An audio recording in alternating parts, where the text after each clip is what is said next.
got a mic. Oh, here's the mic here. Yeah, I know. I know this is where the mic is, but I thought you had a walkabout one.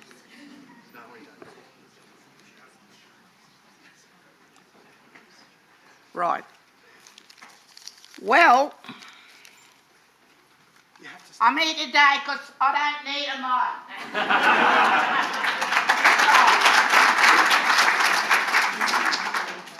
Because in my country I can scream as much as I like. But first and foremost, to my beautiful sisters Leah and Celia, thank you so much for being here with me tonight and sharing your stories in the books. And any other Aboriginal or Torres Strait Islander person, welcome. And to Tony Burke, wherever he is, Right here. I knew that will point to you. I knew. He thinks I forgot him. Never, never, never. That's a good Aboriginal word, never, never, never. But you're not in the never, never. You're now. And to everyone that's here tonight, I want to love you and welcome you to this beautiful land of my people. The beautiful Ngambri, Ngunnawal, Wiradjuri mob. And to those who have done this wonderful service tonight for the literacy, thank you all so much, because it's so much to know that a person can read. I never learned to read till late in life. And the first book I ever picked up and loved, and I still have it, Wind in the Willows. There you go. How about that? Ratty was my best friend. Because I'm a rat. Just like Ratty. Toad never could get it past me, a ratty. So, I want to welcome you here on this beautiful land and to talk to my beautiful Aboriginal friends, my sisters. And Creative Australia, I want to thank you so much. I don't know why, but I am thanking you. But anyway, have a great evening and have a big feed, a good feed, because this is what we do. We feed you well, that's for sure.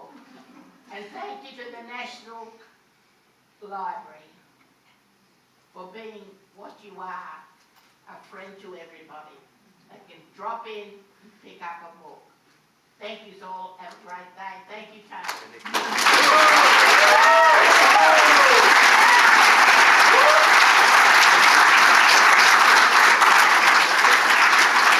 Auntie Dr. Matilda House, everyone. Another round of applause for Auntie Dr. Matilda House. Good evening, everyone. Honoured guests, viewers from afar, and welcome to the Grand Theatre of the National Library of Australia for the 2024 Prime Minister's Literary Awards. I'm your MC, Benjamin Law, and I'm really delighted to be here tonight to shine a spotlight on our homegrown literary talent, celebrate our writers and publishers, and most importantly, give fellow authors cold, hard cash. It's especially wonderful to be here with you tonight on the lands of the Ngunnawal and Ngambri. First Nations people on this continent have been sharing stories for tens of thousands of years, and together those First Nations constitute the oldest continuing civilization this planet has ever known, and we are very grateful to elders past and present that we can continue sharing stories here on what is and what will always be Aboriginal land. Thank you so much again for that welcome, Auntie Dr. Matilda House. Apologies tonight from our Auslan interpreters. Unfortunately, because of illness, they are unable to make it tonight, but for those of you watching from home, you're able to turn on your captions. And before we get into the eye-watering excitement tonight, let's just take a moment to appreciate the sheer scale of what has brought us all here. So we received in total 533 entries for this year's award. That's right, 533. It's a lot of books and that's a lot of reading. And some of our judges did not survive the process. I'm kidding, they're all still here medically and physically, maybe not mentally. But first things first, can we all give a round of applause to the wonderful judges who participated in judging tonight's awards? Judges, could you please stand up so we can see you? Judges, please be standing. Judges. Judges, thank you. Judges.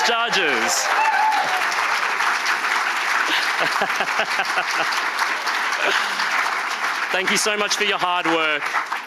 And I could sense that mild bit of hesitation, which was like, am I going to be held accountable for something this evening? Now, let's talk about the shortlisted authors, the people whose work leapt off the page and captured the attention of our judges, sometimes from the very first sentence. Many of these brilliant minds are in the room with us tonight, and we couldn't be more thrilled to celebrate them too. Speaking of rewards, let's talk about my favourite thing, money. Each of the shortlisted authors will receive $5,000 in recognition of their outstanding contribution to our literary landscape. And tonight's winners will be taking home $80,000 tax-free.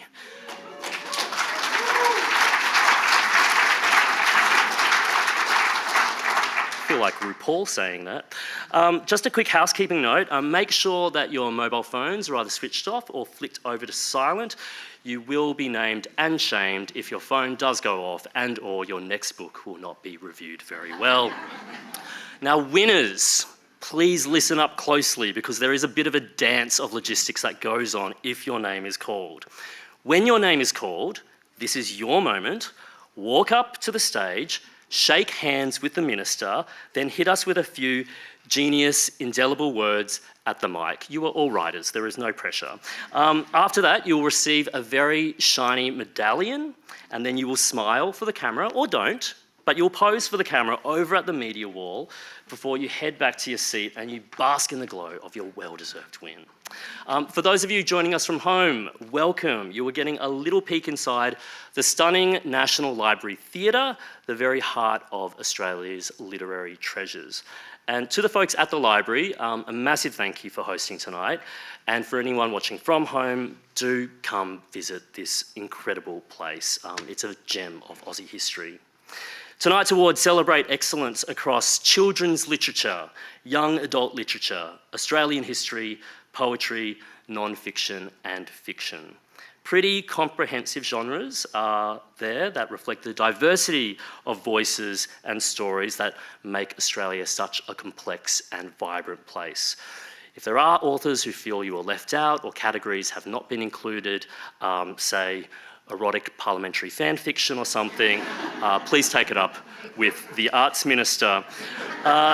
Tonight's shortlisted works reflect the diversity and innovative spirit of Australia, from explorations of personalities who refuse societal norms to hopeful visions of reconciliation, to gut-wrenchingly authentic tales of survival and resilience. The common thread that unites these works is generosity, kindness, and hope.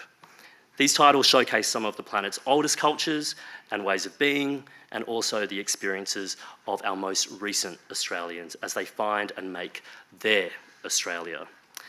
To help kick things off, please welcome to the stage Executive Director of Arts Investment at Creative Australia, Alice Nash.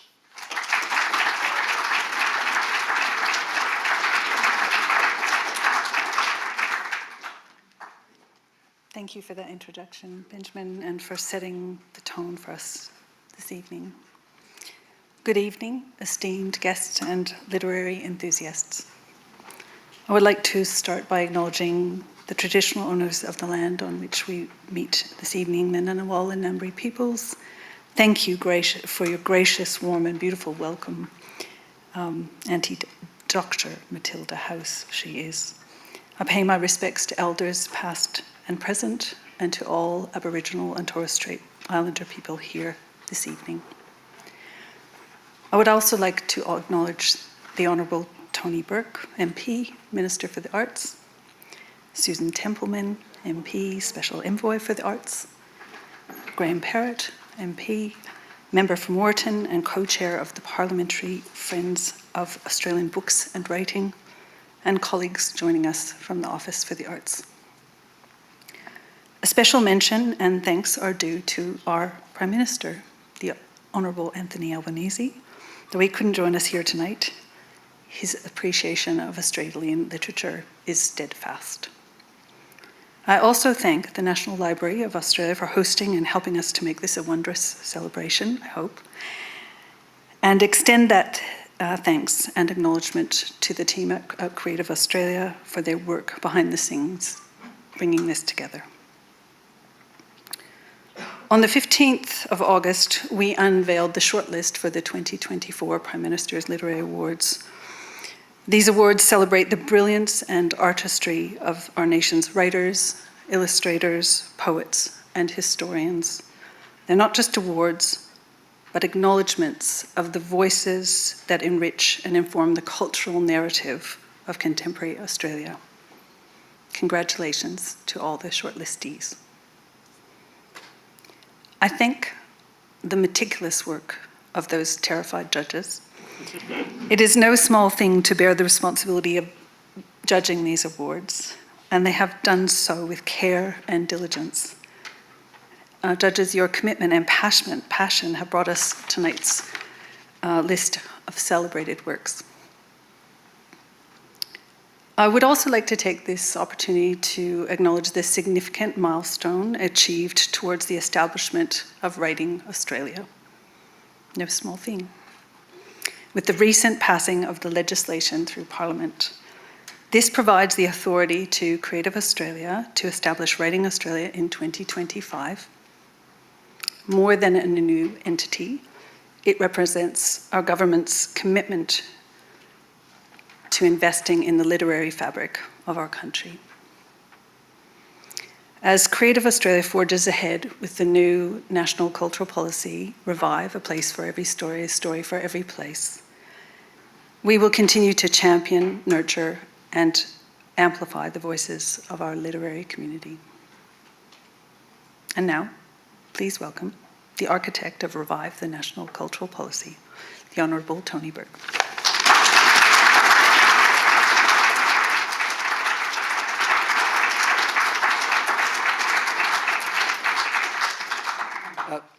Thank you so much, Alice, for the kind introduction.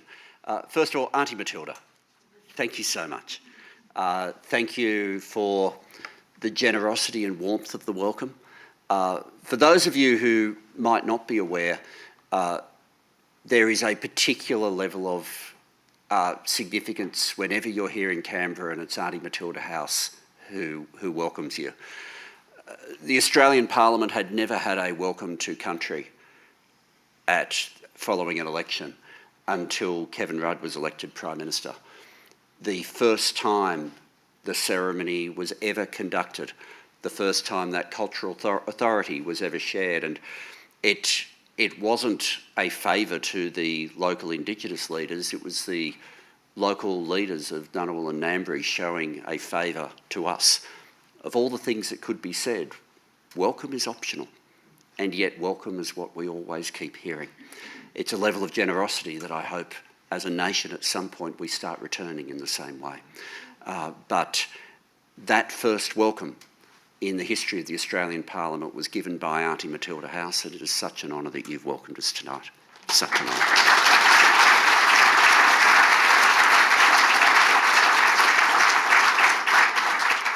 honour. Thank you to the library for hosting. For a long time in the history of these awards, they would move to different parts of Australia. It was managed by my department. It would often get caught up in the electoral cycle at different points. And now I think it's pretty fair to say, as long as you'll have us, oh library, we've found a home. We've found a home, and I think this is the exact place that the National Award should be. So thank you for that. Thank you as well to Creative Australia for hosting. And I'm so glad Alice made reference to Writing Australia. For as long as I've been following arts policy, people have always said to me that writers are always the most unfunded section of arts funding in Australia. And part of that is because arts funding bodies have always been able to imagine an event, whereas the intimacy of someone reading literature doesn't suit the funding model in the same way, and so therefore the easiest thing has been to say, oh, we'll do a little bit here, a little bit there, but basically we won't do as much as we'll do for the performing arts. The decision that was made in Revive was then implemented through legislation earlier this year that myself, that Susan Templeman, that Graham Perrott all spoke on. And that's the legislation that established 2 new bodies that are now part of Creative Australia. So initially with Revive, we established creative workplaces to make sure that we started to ensure that arts workplaces were safe workplaces, that artists are workers too. This is not a hobby. Secondly, we established Music Australia so that contemporary music would start to get a proper level of focus. At the start of July, from that time on, the funding's been available and the board has now been announced. We now have a First Nations board in Creative Australia with autonomy over its own funding.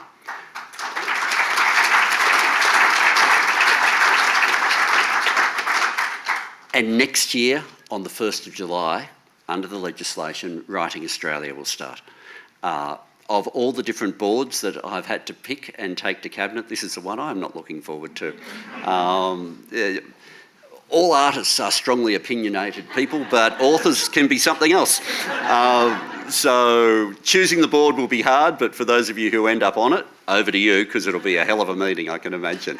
But what that will end up meaning is that we will have designated funding for writers and publishers and people who are on that board to be able to say, okay, how do we properly direct this funding? How do we enhance it for that autonomy to be there?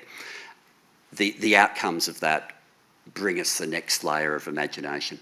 I spent summer working through all of last year's winners, and for fiction I got to read all of the works that had been shortlisted. I've started on the shortlists already. Those of you who are poets, some of you might be aware I read a poem out loud every day and have done so since I was 18.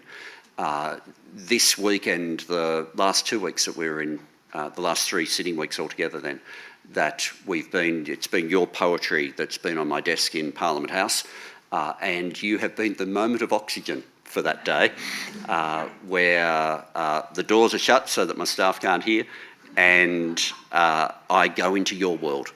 And as I start reading, I have no idea where your poem's going to take me, but for those who are shortlisted, I have loved them. And for one of you, I think it's Jennifer, really clever, Prime Minister's Literary Awards have a poem that name checks the Prime Minister. Years ago, when the PM used to have to sign off on them, that probably would have been a gold ticket. But to those of you who are the judges, thank you so much. Your decision is now final. We changed the system from Prime Ministers having to sign off, which created all the problems in the world, because effectively they wanted the judges to be the experts who made the decision, but the signature belonged to the Prime Minister. And how do you reconcile that? Now the Prime Minister has just handed over and said whoever the judges choose, that's who wins. And that's probably how it always should have been. And it's certainly how Prime Minister Anthony Albanese wanted these awards to run. So this is the 2nd year that they've run that way. But in future, they're going to be run by Writing Australia. So I'm really grateful to Creative Australia, but it'll be for the last 2 years, it will then become a body within Creative Australia that will have the role not only of running these awards each year, but also on providing advice to government for writers, and also on choosing who Australia's first poet laureate will be, because that starts from the 1st of July next year as well, as one of the tasks for Writing Australia. For those of you who have who've been shortlisted this year, thank you for your works. I referred to the poets, but for the works that are there, the young adult fiction, the validation that is provided for different children, different young adults, for different stories, whether it's information that's there in some of the works that young people desperately need for their mental health and their physical health, whether it's the validation of some of those stories that deal with all parts of Australia and all different sorts of families and all different challenges that different young people will have. For those of you who've written the children's works, the wonder of some works that deal with, and I have read all the children's, but that was quick.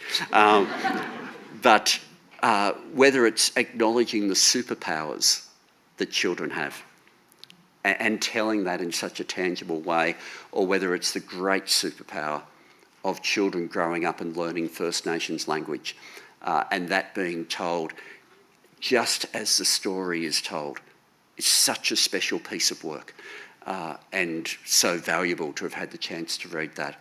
For the histories and the non-fiction, whether it's biography that's being told through old documents and emails, whether it's telling the histories, whether they're stories from Tasmania, from rural areas around the country, or whether it's a name like B. Miles. I was amazed when I thought, I'd better check when B. Miles died, because I remember it coming on the news. I was only 4, and yet I remember it coming up on the black and white TV. B. Miles was such a big figure, and I remember Mum and Dad both referring to her with radically different views of you can guess who had which view. But such a big character, such a strong personality, and now being told in brilliantly written prose. And for those of you who have written the works of fiction, I've started, so Andre who wrote Annam has taken me so far from Australia to Cambridge to Vietnam to Manus Island. The story is moving between worlds, moving between perspectives, and moving between timelines as well. Extraordinary piece of work. That's the first. I'll get through them all. But what all of you do is so different to every other art form. Every other art form starts with one of our senses. It starts with the vision that we see, the movement that we watch, the music that we hear, the story that's being told, be it cinema or live performance, whatever it might be. But what we're looking at in your art form is not where the art lives at all, because we're looking at letters. Unless it's some particular forms of poetry that might be graphic as well, or there's some graphic novels in there. But effectively we're looking at letters. Letters arranged into words, words arranged into concepts that then create something in our imagination. And you make sure that people have no bit missing. Nothing's missing at all. I remember years ago talking to Kate Grenville about the different productions there'd been about Secret River. And she said about when it's filmed that so often you just see what's left out because film's so literal. Whereas in literature, nothing's missing because you let your reader fill in the gaps. You provide everything that's essential for the story. You provide the colour, the smells, the tastes, all the things that other art forms can only imply. You make them live and then allow each of us to see a slightly different movie. Allow each of us to see a slightly different story when we bring our own experience into it. And then we will remember your works with the clarity that we will remember any other work of art. We will hear the voices in our memory, we will see the scenes, we will feel the heat of the day. That is such an extraordinary gift. That what starts in your imagination then lives in someone else's. That's why it's so essential. You can't talk about Australian stories without making sure that literature occupies an absolutely central place. Your genius does that every time someone holds your works. And now structurally, in the law of Australia, Writing Australia will live in the centre of Creative Australia.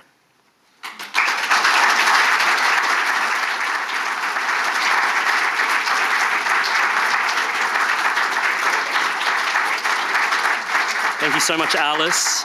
Thank you so much to the Minister as well, especially given that you almost have as many ministries as Scott Morrison nowadays, but legitimate and transparent ones, and yet your commitment to the arts and specifically literature still shines so brightly. Thank you so much. Ladies and gentlemen, I would now like to invite to the stage Special Envoy for the Arts, Susan Templeman, to present the awards tonight. Ladies, gentlemen, non-binary friends, it is my distinct pleasure to introduce the Children's Literature category. The judges were impressed by the strength of storytelling, the diversity of writers and themes, and the generally high quality production values of the books submitted for consideration this year. The shortlist consists of a variety of subgenres, book types and formats, and showcases the talents of the Australian literary sector. Good stories should appeal to all ages, and these wonderful titles can be enjoyed by young and old and will enrich any family library. And the shortlist is... Children's Literature.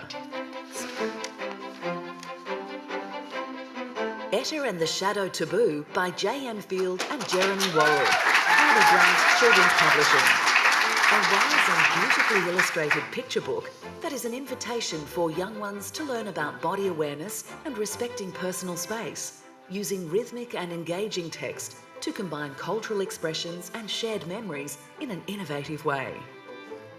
Ghost Book by Remy Lai, Alan and Onion. Using Chinese mythology, this highly entertaining story explores themes of friendship, feeling invisible, grief and family. An outstanding graphic novel, it sends a powerful message about embracing your unique identity and strengths. Two Sparrowhawks in a Lonely Sky by Rebecca Lynn, Alan and Onion. A powerful and emotionally resonant work, Two Sparrowhawks in a Lonely Sky speaks widely of the Australian legacy and what has shaped it, with a message of hope that future generations will continually and collectively fashion this multicultural and diverse nation into a positive, inclusive one. Millie Mack the Maker by Alice Pung and Cher Willing, HarperCollins Publishers. Millie Mack is a girl for our times, and this book's themes of resourcefulness, resilience, kindness and patience will resonate strongly with many Australian children. Instructions for crafty projects and charming illustrations throughout ensure a delightful payoff for younger readers. Tamara, a story of termites on Gurunji country by Violet Roderick, Topsy Dog Nandrel, Leah Lehman, Cecilia Edwards, Cassandra Algie, Felicity Meekins, Bryony Barr, Gregory Crocetti. Hardy Grant Explore. Tamara is a masterpiece of storytelling, knowledge and community. Created collaboratively with over 30 contributors, it is written in Gurunji, Gurunji Creole and English and highlights the impact a small creature has with a message of interconnectedness and harmony with country. And the winner of our first category, Children's Literature, is Tamara, A Story of Termites on Gurunji Country.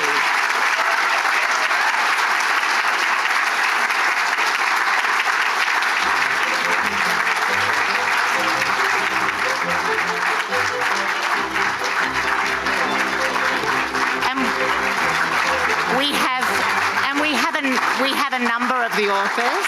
I'm going to get you to come over here. I'm going to shake hands. This one's unusual because we have a number of the authors here. Congratulations. Penny, congratulations. Cecilia, Gregory. And Leah, it is over to you to say a few words. And you guys going to gather round. I'm going to hop out of the way. Good evening, ladies and gentlemen. I wanted to say first and foremost, thank you for Auntie making us feel welcome and everybody here tonight and the National Libraries for looking after us. On behalf of Kurinji people, I thank the Ngunnawal and Ngambri nations for allowing us to be on their lands. Our Damara book team is honored to be recognized amongst the 4 other amazing children's books. We acknowledge the support of this community project from the Australian government through Creative Australia, Indigenous Language and Arts, and NIAA. This book is special for us because of the way it brought everyone together in a sharing of knowledges. It is a celebration of old and new, black and white, science and art, language and culture. We started out with our cultural custodians, my grandmother Violet Nanago and Kajiri Topsy, making a book about termites for our children. This became a much more complex collaborative project, exploring our connection to nature through the dynamic ecological relationships within the Damara or termite mound. Kurinji country is one of the most remote places in Australia, and with the help of Hardy and Grant Publishing, our story is reaching families and schools far and wide. Thank you.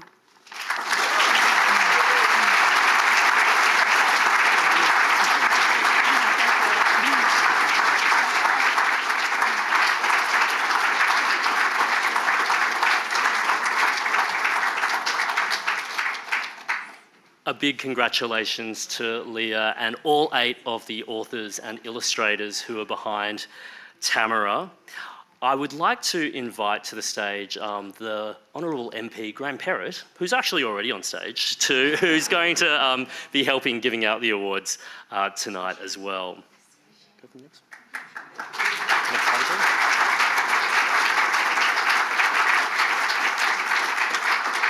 The Young Adult Shortlist highlights the diversity of form, subject, genre and intent evident in this wide-ranging category.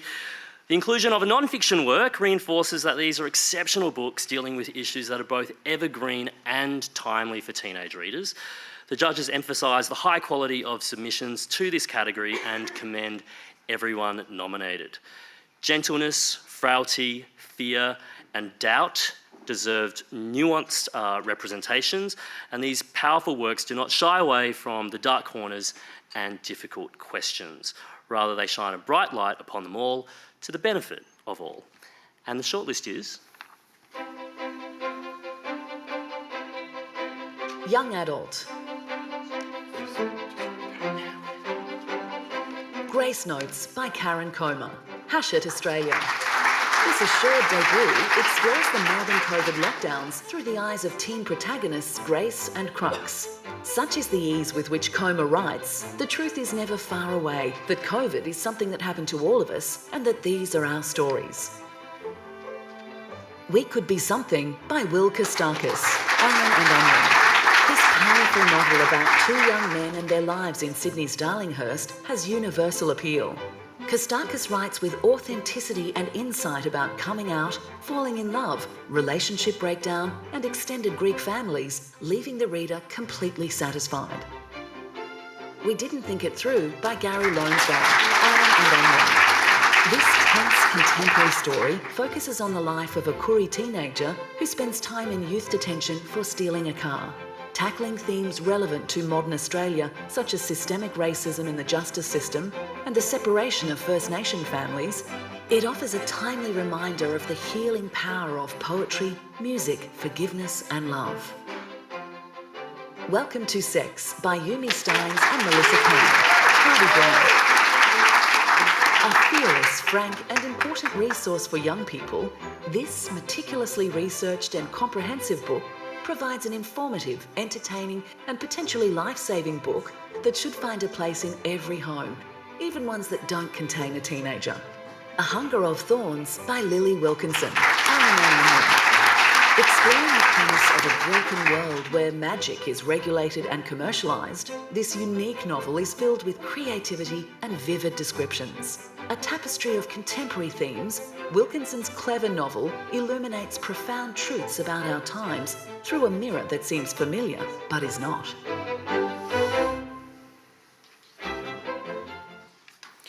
And the winner of the Young Adult Literature Prize is Will Kostakis, We Could Be Something, Alan and Unwin.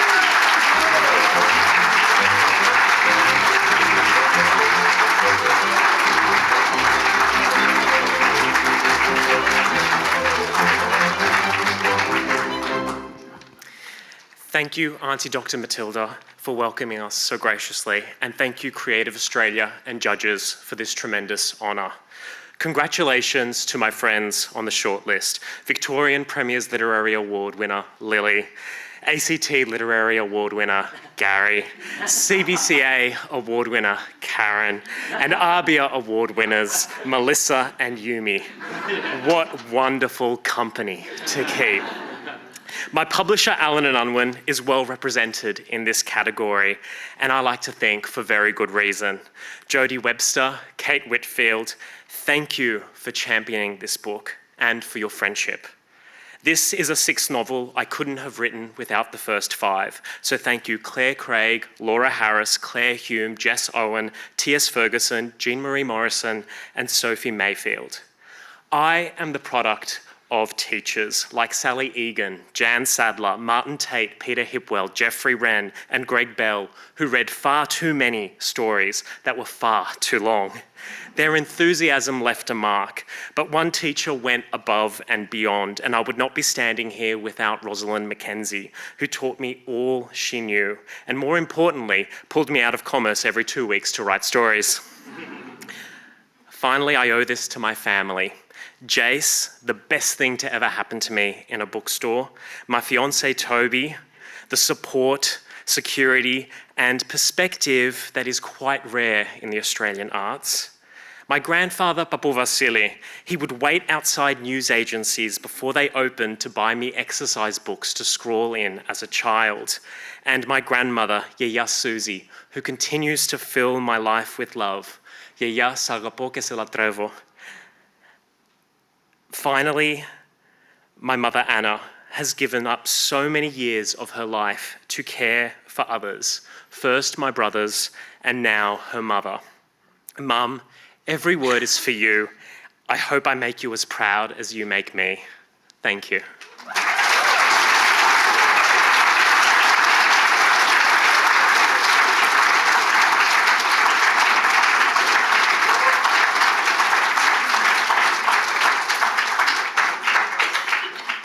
Congratulations, Will. Will, the next drinks on Oxford Street are on you. We know each other, I can say that. Australian history is by its very nature a diverse field, and it's difficult to honour every worthy scholarly work in a field this vast. The judges selected books that contribute significantly and in a timely manner to Australian history, including books that push the limits of the field, challenge our preconceived notions about our history, and inspire us to reconsider or reimagine its future. These works exhibit exceptional knowledge combined with passion and purpose and demonstrate excellence in research as well as high literary merit. The shortlisted entries represent aspirational works, books whose conception, research, reach, and unerringly crafted prose set a benchmark for Australian history writing in 2024 and a model for the future. And the shortlist is? Australian history. Donald Horne, A Life in the Lucky Country by Ryan Kropp. La Trobe University Press in conjunction with Black Ink. In this engaging social history, Donald Horne's life conveys the possibility that Australia could develop as a concept, a community and a culture. An excellent, well-rounded biography that pays due credit and critique to its subject. B. Miles by Rose Ellis, Allen & Unwin. This beautifully written biography of the outrageous Sydney identity B. Miles reveals the complex interior lives of those depicted as outsiders and tells a much wider story about the social transformations of Australia through the mid-20th century. Benelong and Philip, A History Unravelled by Kate Fulliger. Scribner Australia, an imprint of Simon & Schuster. Bringing a creative and original lens to a foundational relationship in Australia's past, this intriguing and carefully balanced account prompts readers to wrestle with their own historical assumptions. Killing for Country, A Family Story by David Knight, Black Ink. In documenting his own family history on the frontier, David Marr points to Australia's unavoidable origin story of colonisation, violence and empire as well as the complicity of government and family alike in the colonial project. Courting, An Intimate History of Love and the Law by Alicia Simmons. La Trobe University Press in conjunction with Black Ink. A lively, rich and entertaining synthesis of deep scholarship, Courting explores the history of love and the law in Australia, revealing how past generations loved and lost, while raising intriguing issues about the ethics of love today.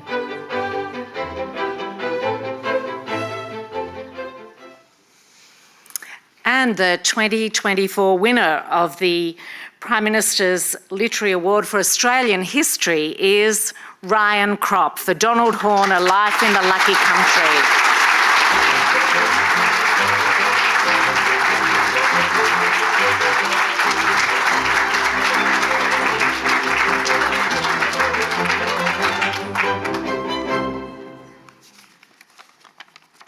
Thank you very much. Before I start, I just want to thank Tony for that great speech. What an experience that was. Seriously, thank you, Tony. Look, this book started out as a PhD thesis, and I spent 6 years trying to convince people that it would be more interesting to read than the typical PhD thesis. So thanks to Black Ink and La Trobe for publishing it, and particularly to Chris Fike, who's got 3 books in this category tonight, super editor, and to Creative Australia and the judges for giving me some concrete evidence now that it actually is pretty good. 6 years is a decent amount of time to spend on one piece of writing, and so it's not really possible to thank everyone who helped me, learn who they are. But if I could name just one, in the book I tried to emphasise the role Donald's wife, Mufwani, played in facilitating his career, both intellectually and especially domestically. You don't have the kind of life and career that Donald had without someone like Mufwani there, making it all work. And looking back, I think maybe I made such a fuss about this in the book because if I looked up from the laptop, there was my wife Deirdre doing basically the exact same thing, editing my copy while keeping the whole show on the road. So thank you, Deirdre. And thank you.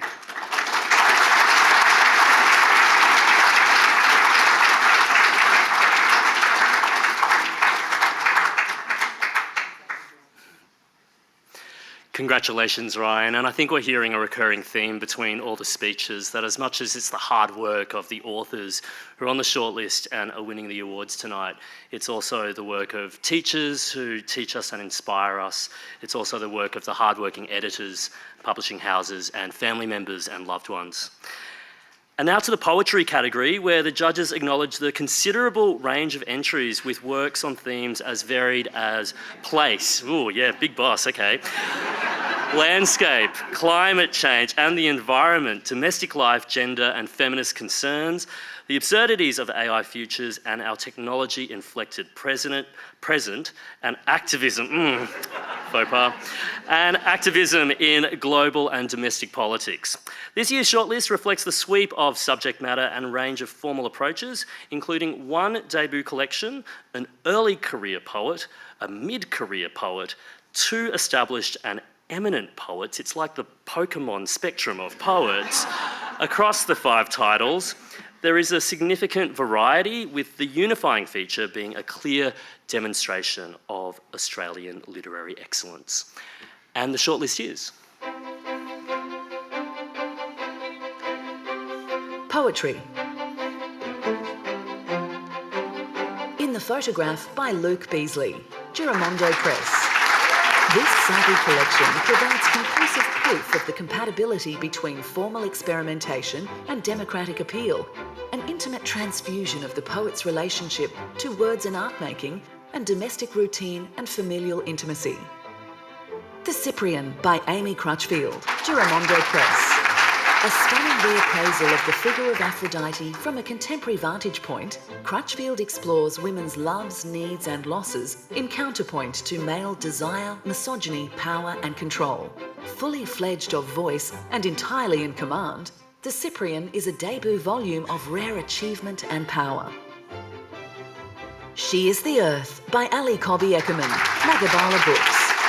Emotionally and formally sure-footed, generous in its scope and intentions, this book signals with strength and grace that the vital and pressing vision of the Uluru Statement from the Heart is ever-present and ongoing.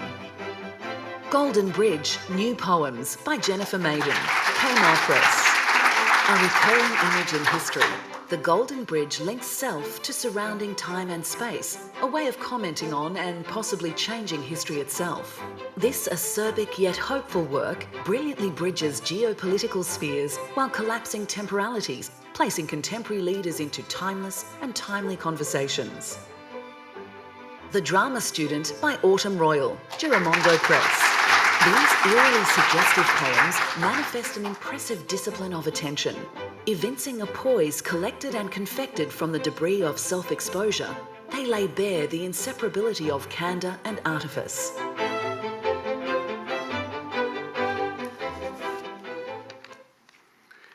And the winner is The Cyprian by Amy Crutchfield.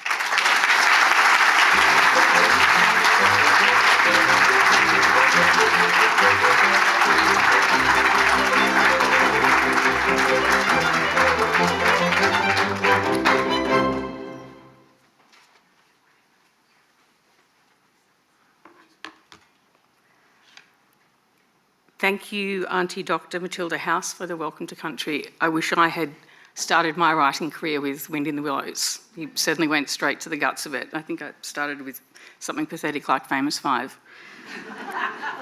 Thank you to the National Library for hosting us. Thank you to the Minister for the Arts, the Honourable Mr Tony Burke, and the Government for making the funds available for this award. Thanks to Creative Australia for administering it. It's an honour to be on this shortlist with so many accomplished poets, and it was quite fun to arrive in a kind of squad formation with 2 other Giramondo poets. Thank you to the judges for the considerable commitment of time and energy their roles have required, for their close reading and for their comments. Thanks to Ivor Indick, publisher at Giramondo, for his vision and commitment, and for championing particularly Australian poetry. Thanks to the rest of the staff at Giramondo, represented tonight by Nick Tapper, and specifically Alicia Paz and Kate Prendergast, for making it all happen with consummate professionalism. But my most particular thanks to Lisa Gorton, esteemed writer and editor, who summoned this book into existence and then gave it the extraordinary benefit of her editorial attention. Finally, thank you to my family for their love and support.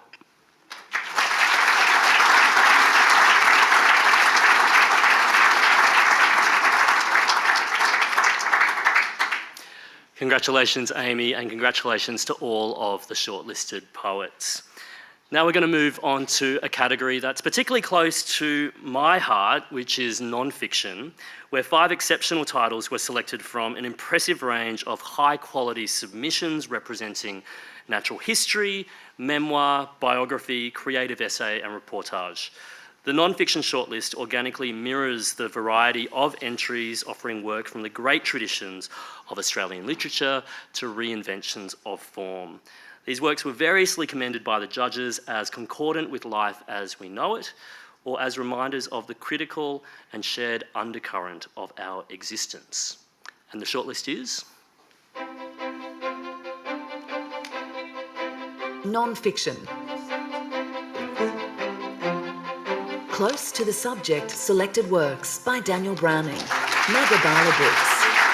A courageous and superbly crafted collection that scratches at this country's ear, demanding a hearing of further truth-telling.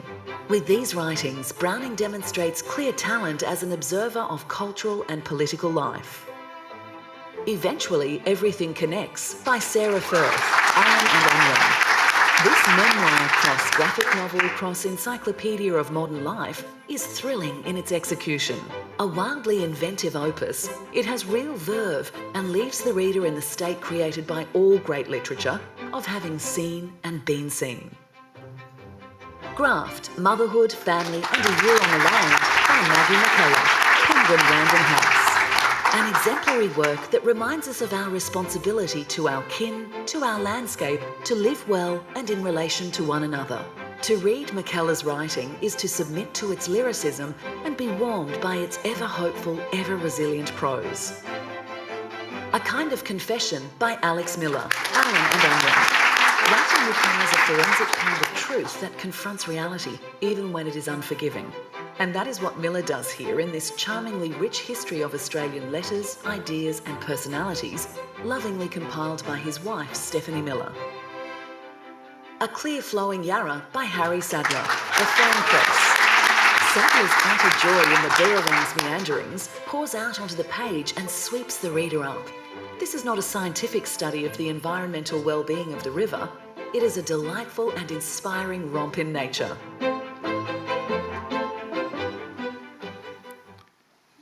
5 non-fiction champions. The winner, Daniel Browning, Close to the Subject, selected works.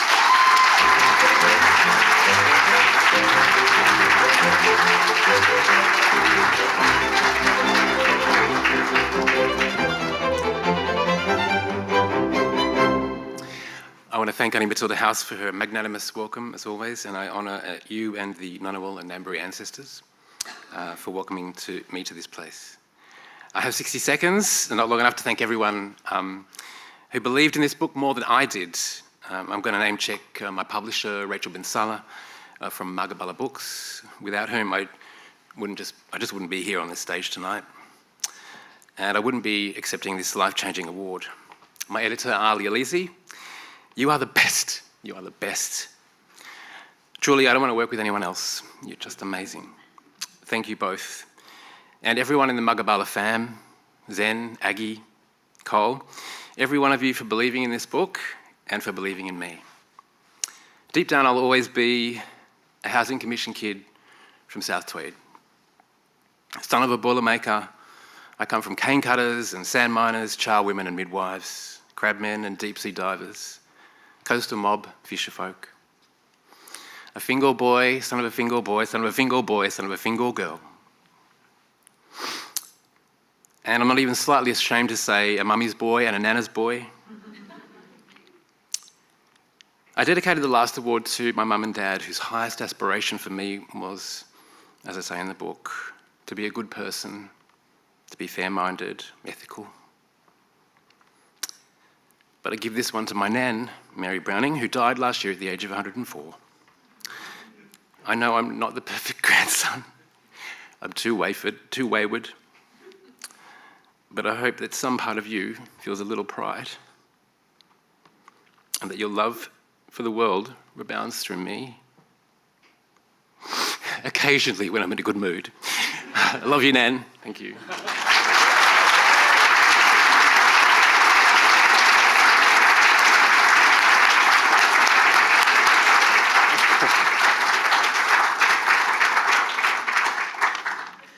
Congratulations to everyone on the shortlist, and congratulations, Daniel. Great writer, great broadcaster, and great hair. Very good hair. This year's fiction shortlist demonstrates how supple, expansive, and lively the contemporary Australian novel is, including autofiction, historical fictions that unpick the thread of identity, and playful, inventive forms of writing. These works speak to us in intimate and compelling ways, shaking us up a bit, claiming our sympathies, prizing open our wounds, and confirming the infinite depth of creative imagination. And the shortlist is... Fiction. Anam by Andre Dow, Penguin Random House. Offering reflections on philosophy, history, language and memory, this moving story of family relationships is lovingly domestic in parts, boldly theoretical in others, and crafted in prose of immense beauty and grace. For a country living amid unresolved questions of place and belonging, Anam is a profoundly relevant novel. Restless Dolly Maunder by Kate Grenville, Text Publishing. Telling the story of an Australian woman in the early 20th century who is trapped by place, time, law, manners and mindset, this book describing Dolly's life is profoundly open-eyed, steady and moving. Eden Glassy by Melissa Lukashenko, University of Queensland Press. Ambitious and generous, Eden Glassy stages an intervention into prevailing myths of race relations in this country.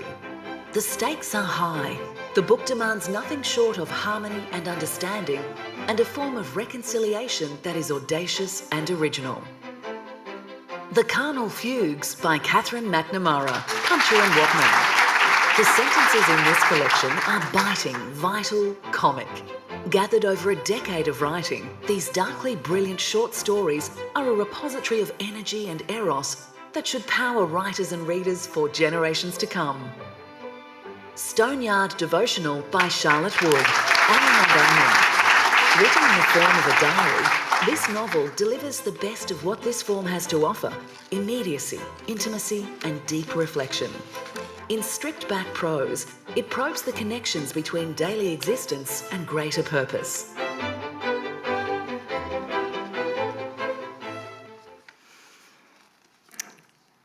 All amazing books, and the winner of this incredible category is Andre Dow with Anand.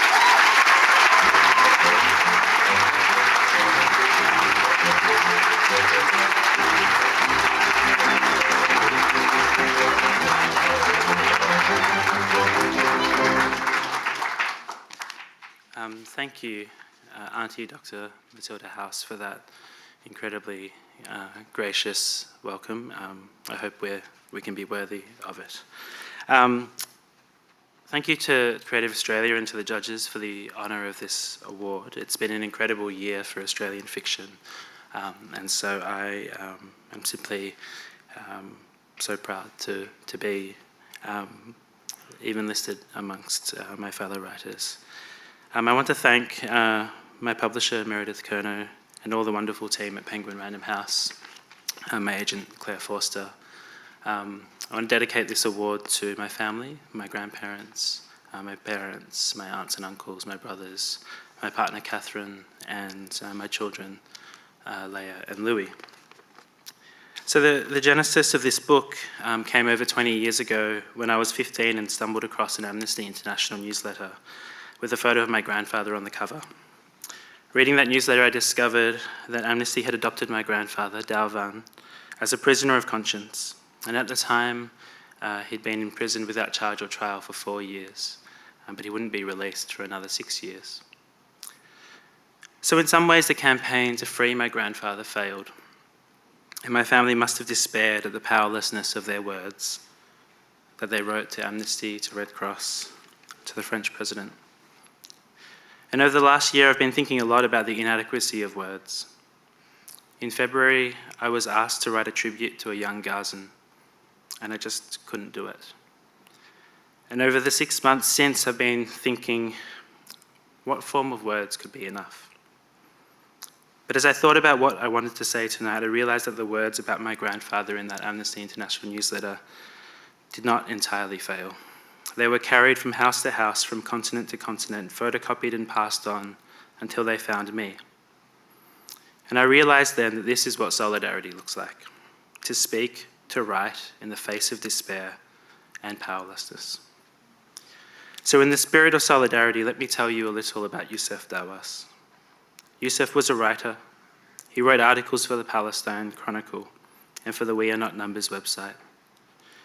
He said that he dreamed not of visiting Paris or the Maldives, but other cities in Palestine. He ate chocolate during Israeli airstrikes to deal with the anxiety. He was studying to become a psychoanalyst. He mourned the loss of his family orchard, the trees bearing olives, oranges, clementines, loquat, guavas, lemons, and pomegranates, burned by the Israeli Defense Force. On 14 October last year, Youssef and his family were killed by an Israeli missile strike on their home. In Youssef's memory, but also in remembrance of my grandfather and my grandmother, and in honor of my parents, refugees across 3 continents, let us create a humanitarian visa for Palestinians. Let us fulfill our international obligations by withdrawing all support, direct and indirect, for Israel's illegal occupation of Palestinian territory, starting with an arms embargo. Congratulations once again to all the shortlisted authors across all the categories. Let us continue to build together this house we call Australian literature, and may the door to that house always be open. Thank you.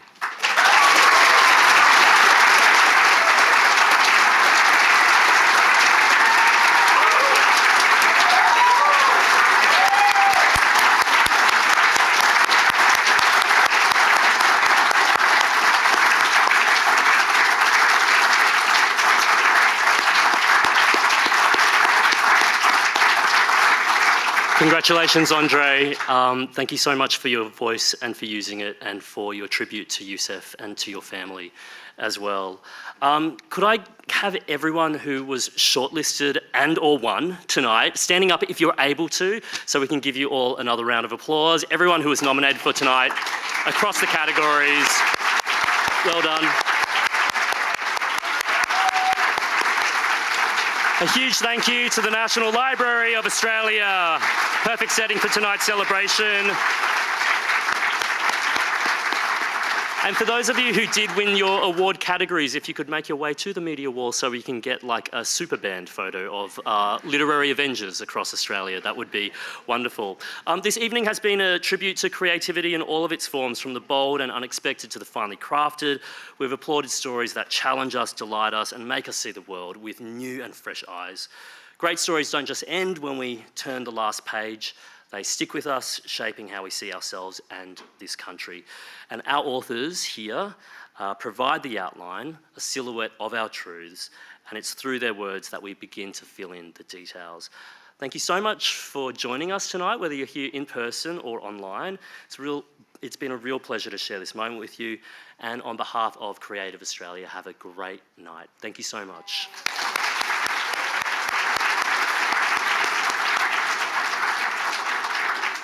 Second year in a row we've had him. Could everyone please give a very warm thank you to Benjamin Law.